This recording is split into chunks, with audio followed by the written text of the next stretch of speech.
What's up, everybody? It's your boy Sterling from ENT, and welcome to ENT Fantasy Football. This is going to be a brand new channel where we're talking everything fantasy football. We're going to be having long videos, short videos, podcasts, everything that you've ever thought of fantasy football. And today is our first episode where I'm going to be joined by my good friend Joseph.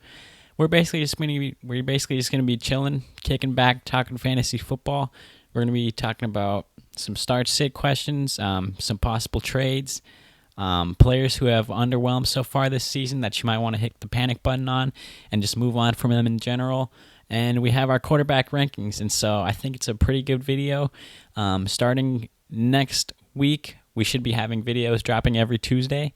So without further ado, before we get into it, go down below, hit the like button, hit the subscribe button, leave a comment, and let's get right into it. Hello, ladies and gentlemen. Welcome to our fantasy podcast, where we're going to try to bring you the most update and full fantasy news that you can even think of. And today we're here with Sterling, who is the owner of this channel. Yes, sir. He runs all the fun stuff. All the fun stuff. I like to talk about stats and players, but we're just going to get straight into it, right? All right, ready? So the injury report. A few notable players. Joe Mixon, out with a high ankle sprain. We're not expecting him to see him for like the next 4 weeks. From what we've seen, is that these injuries don't really work out great for players. So if you have no depth at running back, there's Samir Pirine, which is probably going to be available. He is a solid fantasy option. And then we're going to talk about Darrell Henderson. So Darrell Henderson two weeks ago suffered an injury. I believe it was a rib injury. Ribs. I think he missed 1 week, right? Missed week 4? Yeah, he missed week 3. He missed week 3. Week 3. He came back last week week. 4. I personally have Darrell Henderson on my team, and I sat him down on the bench. He scored some points last week. Started Miles Sanders. How many points did Sanders have? Like 6 points. The man got like 6 points. So next is Elijah Mitchell. It's the 49ers running back. My personal opinion, they're a carousel. There's just a whole bunch of different players going in there. Trey Sermon. I saw a random name tossed in there not too long ago. Bro, they always have like a revolving door. Yeah, it's a revolving door. So a lot of people. I'd say stay away from it until anyone is a clear-cut number one. Bro, how many running backs have they had the last couple of years? Probably like 17. Bro, remember Matt Breida? And then now he plays nowhere. Matt Breida, Tevin Coleman. All right, now we're going to talk about David Montgomery, right? David Montgomery. Out 4 to 5 weeks with a knee sprain. And right now, if you're seeing Damian Williams on the fantasy waiver wire, go pick him up. Go get him. He has a tough schedule coming up, but the Bears are interesting on offense. Yeah. So he'll get touches. Yeah. Any starting running back you can get is always valuable. Yeah. And then next, we're going to talk about Jimmy G. I seen it was a calf injury, and he's expected to be out for this week. It doesn't really look too great. But if you have Trey Lance... Are you playing Trey Lance this week? I couldn't tell you. But Trey Lance, go pick him up. You know, real ones have been holding on to Trey Lance this whole year already. Wow. Haven't you had him on your fantasy team since the beginning? Since the beginning when he was a backup. And then now we're going to talk about Teddy Bridgewater. Out with a concussion. And now Drew Lock is going to fill in. Drew Lock is stepping in. I mean... What do you think about Drew Lock? If we're going to jump straight into it, I'd say stay away from any type of Broncos fantasy options. Yeah. Receivers, running backs. What about Cortland Sutton? Cortland Sutton, yeah. That's a sit. That's a sit for this week. What about the running backs? You have Melvin Gordon, Javonte Williams. I'd say expect a high floor, but a very very low ceiling. Don't expect. I'd say expect maybe 12 points at the most. Yeah. I don't think you're going to get anything more. But Hope for a touchdown. hope for a touchdown. It's touchdown dependent, honestly. Yeah. All right. And the offense, it's not going to be moving the ball that much. I think Noah Fant is the only guy in the offense that is like a for sure start. 100%. But that's just because the tight end position is nothing, basically. If I told you my fantasy tight end, you're probably looking at me crazy. I have Dallas Goedert. That's what it's come down to. I don't even have Zach Ertz. I just have Goedert. I think Goddard's probably a better option than Ertz at this point. Mm-hmm. Yeah. Just because he gets more red zone catches. If they weren't on the same team, one of them would be really good for fantasy. Yeah. Top 5 for sure. Yeah, I'd say you could fit him up there, top 5. All right, ladies and gentlemen, our next segment is the panic button. Panic so these button. are players who have been underperforming so far this season, who, if you're not sure on, if you want to hit the panic button, continue and move on with them. You're allowed to drop these players. Yes, if you're you want allowed to drop them, or try to trade them for anything. Try to Literally get something anything out at of this it. point. Mm-hmm. So the first person. The first person, this person probably costed you probably around the fifth round pick, 6th round pick. Had a lot of hype coming into this season. Starting running back for the Falcons, or thought of to be the starting running back for the Falcons. Yeah. Mike Davis. So if you're a Mike Davis owner, what are you doing right now? You're dropping. You're dropping? We have the emergence of Cordell Patterson. I mean, it's like, who starts Cordell Patterson? I mean, you're leaps and bounds ahead of me in smarts, but you're a good player, you know? Yeah. Hey, so I was looking at it. Mm-hmm. So if you were to guess right now, who's the RB1 on the season? For the Falcons? No, just in the entire NFL for fantasy, who's RB1? RB1? I think if we're talking Christian McCaffrey's healthy, Christian McCaffrey. Well, I mean, in terms of, like, let me rephrase it. In terms of points scored this season up to week 5 right now, who's the RB1 on the season? I'm going to say Derrick Henry. Yeah, Derrick Henry's number 1. He's RB1 on the season. Who's the RB2 on the season right now? Rushing total? For fantasy points at the running back position.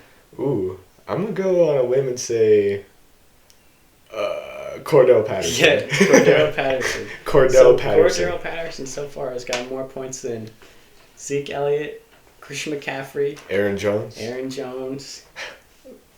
Every running back not Every named running Derrick back Henry. Not named Derrick Henry. And he was, because Cordell Patterson is one of those players. He dropped that has 35 last year. Yeah. Think about it. He dropped 35.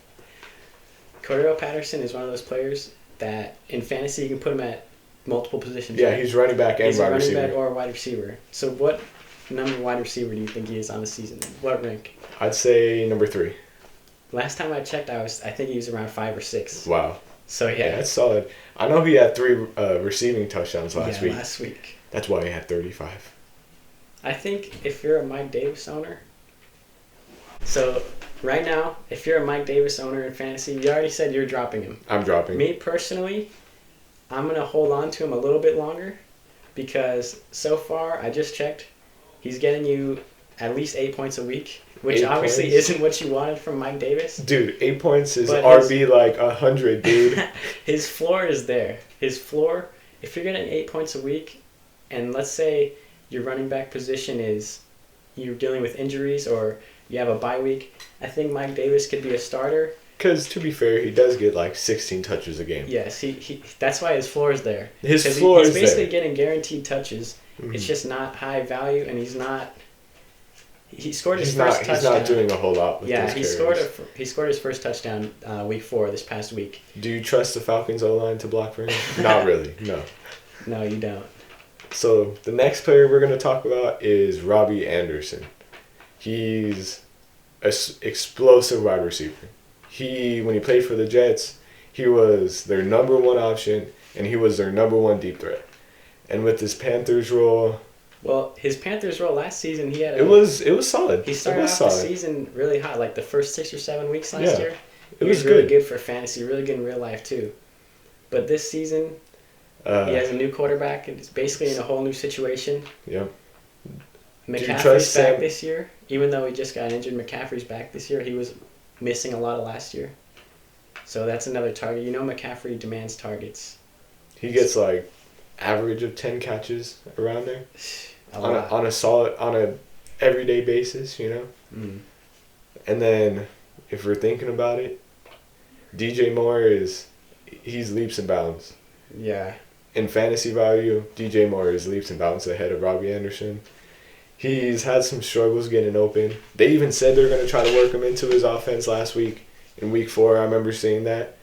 And how many points did he have? Which one, DJ Moore? No, Robbie Anderson. I think he actually did pretty good this past week. Yeah? I think he had 13, if I'm not mistaken. 13?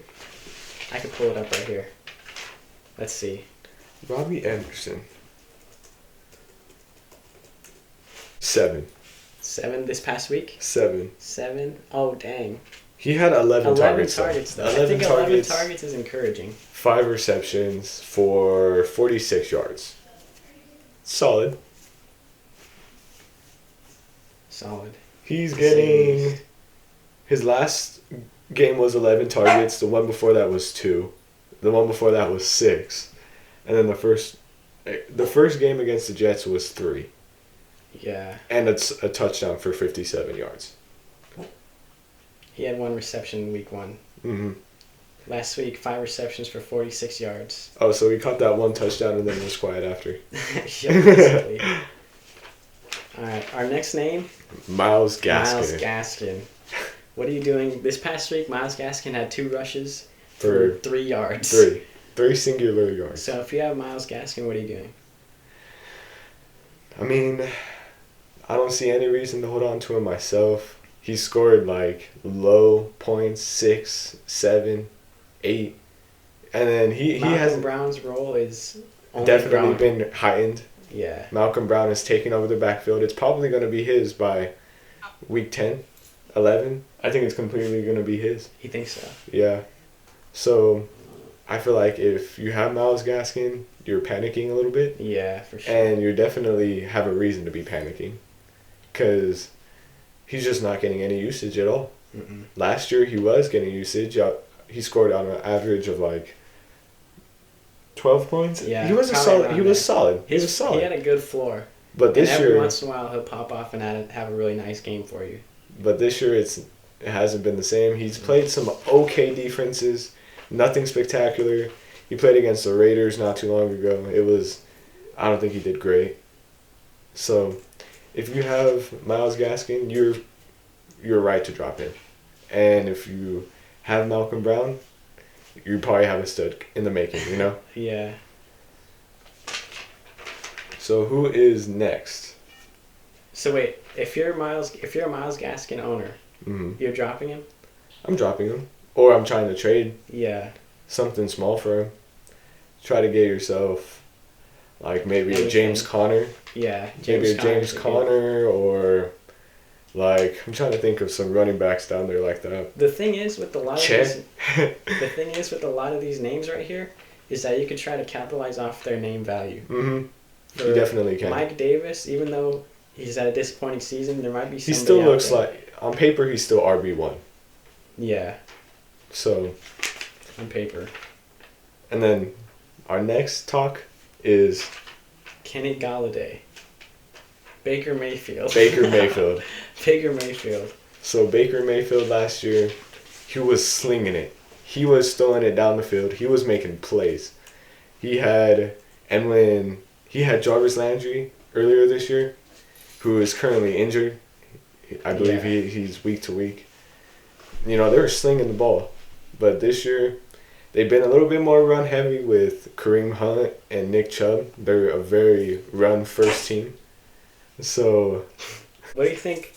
I'm not sure what you do with Baker Mayfield at this point because there's better quarterback options out there. But I do see the potential for Baker Mayfield to bounce back from here. well, let me tell you this. 15 points in week 1. 21 against Houston. 19 against Chicago. And 10 against Minnesota. Yeah. And Minnesota doesn't have the best secondary. And for him to only have 155 yards with 0 touchdowns, I'd say it's a little bit panic-worthy. Yeah. Because who's getting all those touches in the red And zone? he had a 2-point conversion last week. Mm-hmm. So if he doesn't get that 2-point conversion, that puts him at 8 points on the week. That's true. Which, if you started Baker Mayfield and he gets you 8 points, There's a problem. you're probably pretty much not going to lose. win. Yeah, you're pretty much gonna lose that week if your quarterback's getting you 8 points. But even at 10 points, that's still not enough. 10 points is still bad. Like, think about it. I started Derek Carr this week. He got me 20 points. And he had a tough game, too. He threw an interception. Yeah, I think he's probably a drop. Who? Baker Mayfield. Baker Mayfield at this Because point is a drop. You can find better options on the waiver wire.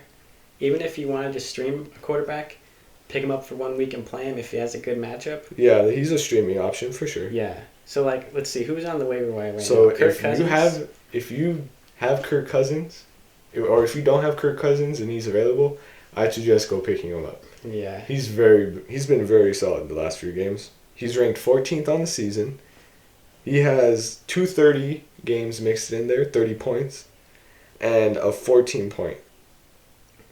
Yeah. 203 yards, a passing touchdown, and an INT. There's definitely better options on the waiver wire. That game was 17-4. But I do see the potential for Mayfield to bounce back. Yeah, I can see him Odell is as a still streaming getting option. back into the swing of things. For now, he's sit. Yeah. You can't trust it until he shows you, and Yeah. you have to wait for that one. I have OBJ myself, and it's hard for me not to start him, but he just hasn't shown enough to say like, okay, I'm gonna start him for this week. You know, That's the thing with a lot of these players who have a big name, like Odell Beckham. Odell Beckham. You can maybe get a solid trade off for that though. Yeah, you could. So if you have a player with name value like Odell Beckham, or players like that who we know in the past who have had big seasons, who maybe aren't performing right now, I say try to capitalize off that. Can you give me Maybe another package them up. another name? Give me another name. Another name. I'm not sure exactly right now, but this is what happened with me last year. Zeke Elliott last year was basically, after Dak Prescott got injured, he was bad. His ceiling was super low. Zeke, basically in fantasy, is known for having a high ceiling. Yeah. He's going to get those guaranteed touches, and they're going to just like he's doing this year. pound it with the run game. Mm-hmm. And so, but last year, Zeke, I was caught in that dilemma. It was like, do I start Zeke because he's Zeke Elliott and I know his floor is there? But or do I sit him and hope possibly like... There's a chance that he will blow up. Yeah, basically. So, are we trying to trade OBJ at the moment? Let's see. So if you have Odell Beckham Jr. on your roster, I say try to trade him. Try to move on. Maybe package him up with somebody else and move on. Try to get... Because his schedule from here doesn't look great. He has... Arizona is a decent matchup. Denver, not the best. Pittsburgh, solid. Cincinnati, New England, yeah, Detroit, and then he comes... Baltimore. Yeah, he has a really hard schedule. Baltimore again, Las Vegas, Green Bay. So yeah. I'd say try to get something out of him. You definitely can. Especially it being Odell Beckham. Yeah. You see, if you try to offer somebody Odell Beckham in a trade, they're really just going to see his name and like be intrigued by it just because it's Odell Beckham. Well, yeah. Regardless of how he's performed. Think about it. How many pop-off games has he had? Over the years? A lot. A lot. So. And even think like just the past couple years. Like let's take ever since he got traded to the Browns. Yeah. I feel like he's kind of been underwhelming. All right. Ever since he's been traded. I'm ready. I think I'm ready for this question. Right. So this is a question I came up with. Basically, these are a couple trades that could possibly happen. Players that are around the same tier, and would you trade for this player if you're on this side? So who would you, if somebody offered you Miles Sanders or Clyde Edwards-Helaire, who would you take right now, rest of season? Basically, if you were a Miles Sanders owner, would you trade for Clyde Edwards-Helaire? Or if you were a Clyde Edwards-Helaire owner, would you trade him for Miles Sanders? Well, I want you to hear me out. And what do you think the outlook is for both of these players the rest of the season? So Helaire, I'd say if you're a Helaire owner, you hold. You're not selling him. Mm-hmm. The last 2 weeks, 100-yard games. Both of them, he scored a touchdown, from what I believe. So let me fact check.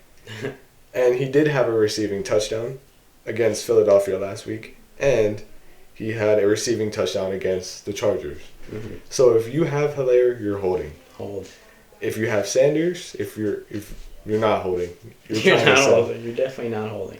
Especially with just the two teams' offenses. Mhm. Who has a higher chance of scoring a touchdown in a game? Kansas City. Yes. Philadelphia, you want to say, has a decent offense. But it's not Kansas City. It's But not it's even not close. Kansas City. Like, you just think about it. There's a chance that Hilaire can catch 12 passes out of the backfield. Yeah. You know?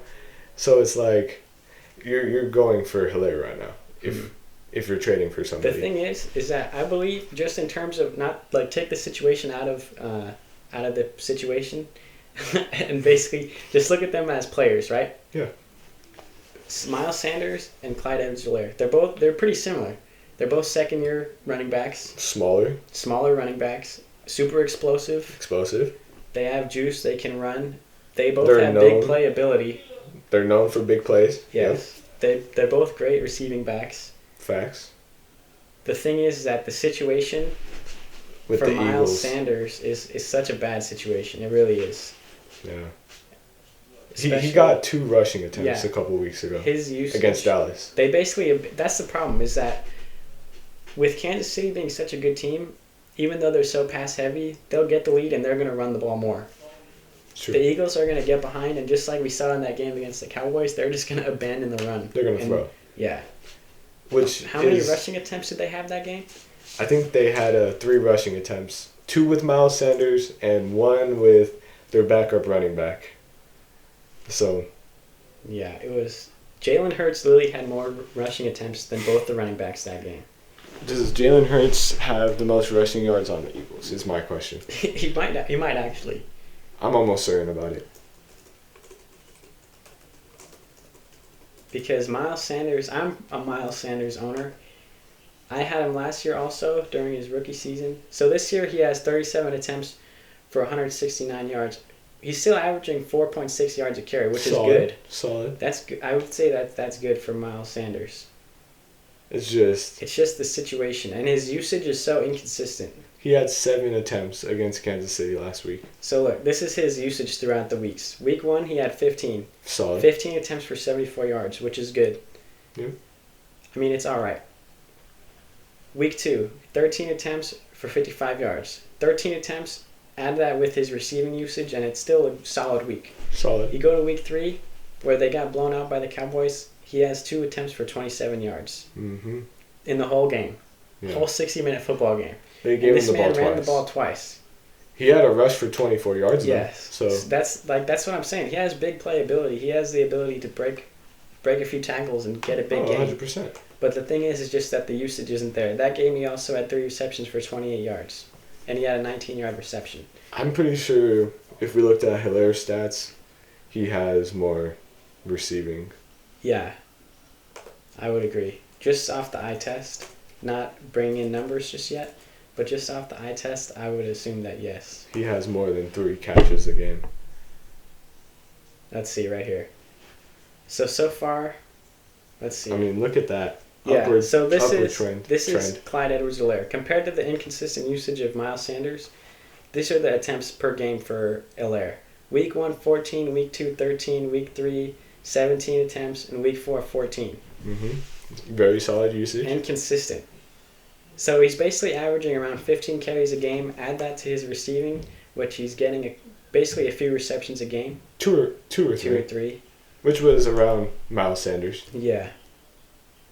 It's just the usage is consistent. You basically know what you're getting with Clyde Edwards-Helaire. You know he's going to get touches. Yeah. Same thing with like an Aaron Jones. You know he's going to get touches every single Mhm. game. All right. So, are we going to get into our QBs? Yes, sir.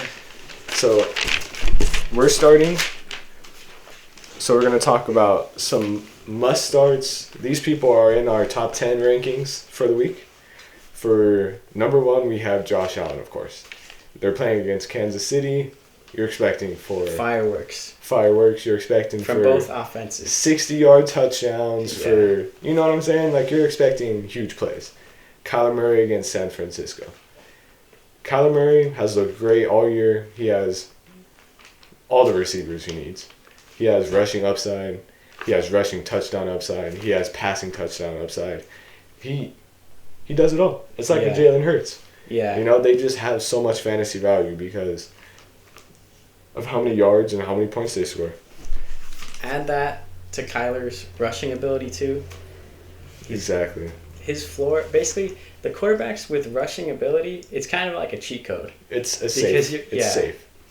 You're guaranteed, basically, Kyler's going to get you, how many rushing yards do you think a game? Like, at least 30, at least 35? 30 to 50. Yeah. That's basically the floor. Mm-hmm.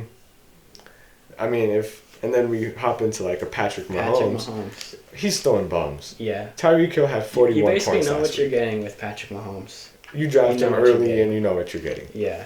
Lamar Jackson against Indianapolis. It's another safe play. Yeah. He's gonna run all over Indianapolis. They haven't looked great this year. And then we have Tom Brady. Tom Brady versus the Dolphins. You know, he's probably gonna dominate that offense. That defense, I mean. The Dolphins are a good defense, but it's just the Buccaneers. There's so many options to go to. They're just better. Yeah. It's like you cover Mike Evans. And then you have Chris Godwin. Yeah, you have Chris Godwin right there. And then you cover Chris Godwin and Mike Evans, and then you have, Antonio Brown. And then you cover all of them, and then you have Scotty Miller. Leonard Fournette out of the backfield. Leonard Fournette or Scotty Miller. Yeah, Scotty Miller. And then next, we have Dak Prescott. Dak Prescott versus the Giants. You're expecting him to throw Yeah, he's going to throw the ball. I think they're going to have the lead for most of the game. Yeah. So which that could count against him. But Zeke is going to have probably a decent game this week as well. Yeah. Dakota Prescott, a must start. I think everybody on this list right here is must starts. These are must starts. These are guys that you're going to start, and then we have a few start with confidence guys after. Yeah. So Matthew Stafford. He plays Thursday night against the Seahawks. You're expecting a big game from him this week. Yeah. His connection with Cooper Kupp so far this season. Phenomenal. Yes. Wait, I got a question. Okay. This is another player that is disappointed so far this season, is Robert Woods. Robert Woods. So, in most drafts, Robert Woods was drafted before Cooper Kupp. Yep. As the number one receiver for that offense. I did that. So, if you have Robert Woods right now, his numbers aren't that bad. Actually, they are. So far this season, he's basically getting, let's see, Week 1, 4 targets. Week 2, 9. Week 3, 6. And Week 4, 6. So, it's not what you were expecting from Robert Woods so far this season. Bobby Trees. Who does he play this week? He plays Seattle. I'd say he's a start, but expect a low ceiling. Uh-huh. If he gets a touchdown, he'll have 12 points. But if he doesn't, expect him to have 5. So far this season, he has 2 touchdowns. Yeah. Which you're basically getting a touchdown every other game, which it's not too bad. Because when you have a floor like Robert Woods, I think it's pretty safe to play him. Yeah, it's safe to play him. I think it is. And then now we go into Jalen Hurts, another Russian quarterback. Expect him to go crazy expect him to do his thing, to hold his own against Carolina. They have a solid defense. And then we have Russell Wilson against the Rams. You're expecting, what are we expecting? A lot of tossing. We're expecting a lot of tossing of the ball. And then Aaron Rodgers. Against the Bengals defense. Who have been kind of stingy this year. Yeah. Kind of stingy. I heard that they were having troubles containing running backs out of the backfield though, which is why they're giving up crazy points versus people who can receive out of the back. Which is, if you're an Aaron Jones owner. Let me see. So now these next 3, these are players who normally might not be week-to-week starters, but you can start them with confidence this week. 100%. So number 1, Kirk Cousins. Kirk Cousins is a guy where... we said, top 14 in NFL players right now in fantasy-wise points. And he's Kirk Cousins. He has options. Justin Jefferson, Adam Thielen. There's options that he can throw to. Kirk Cousins is a guy he's going to make the right read most of the time. Most of the time. Yeah.